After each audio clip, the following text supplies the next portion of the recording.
Hi, Dr. David here. I want to take a few minutes to talk about a concept that's been brewing in my mind now for years, and was two conflicting concepts. One is called what I call managing around weakness, and the other one is building strength. So building strength versus managing around weakness. So what's the backstory? So if a child has sickle cell disease, and obviously we do a lot with sickle cell disease, the standard prevailing wisdom is that you try to do everything you can to keep that child from getting an infection, going out from having a crisis. So that means they shouldn't go out and play much. They should drink a lot of water. They should avoid everything and anything that upsets them emotionally or otherwise. And so just keep them in that little protected bubble so they don't have a crisis, which of course is important, especially if the child is very prone to having crises. Very little is said about how you can strengthen that child's defenses, strengthen their immune system, strengthen their blood vessels, strengthen their whatever it takes to ensure that they live a normal life.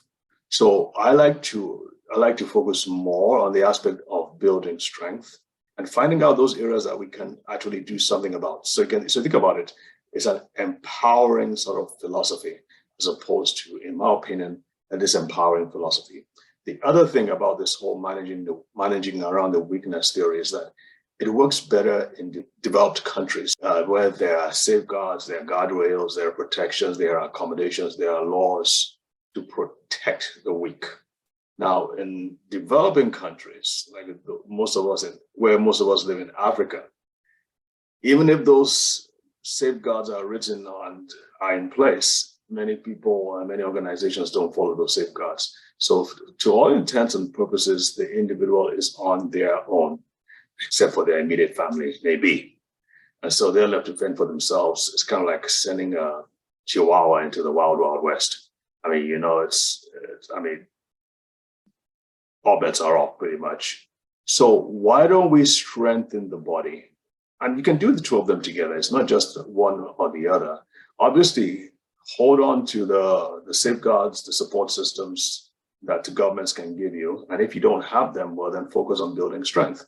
And what we know is that once you focus on building strength, by the way, we started a company called Building Strength LLC, just to show you how committed I am to that process.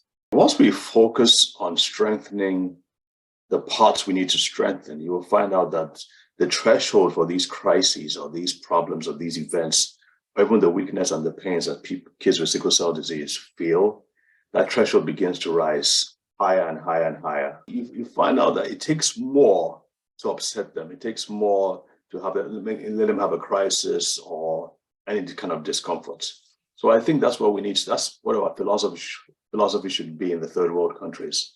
Let's focus on what it takes to strengthen the body, while at the same time holding whatever opportunities modern medicine gives us. Let's hold on to that as well, but not leaving one for the other. Let's combine the two, because again, most parts, certainly in Nigeria, where I serve, among the underprivileged, the poor, the low resource areas, most of them don't have any access to the experts, the healthcare system, the medications, and so on. And so they suffer a lot more. So let's focus on building strength. I say this because this is also important when it comes to diseases like dementia. In the third world countries, we don't have the psychiatrists, the neurologists, the counselors, and so on, the support, the social workers, and so on. So most people with dementia are taken care of by their families. In the US and the UK, for instance, again, that social support system is there.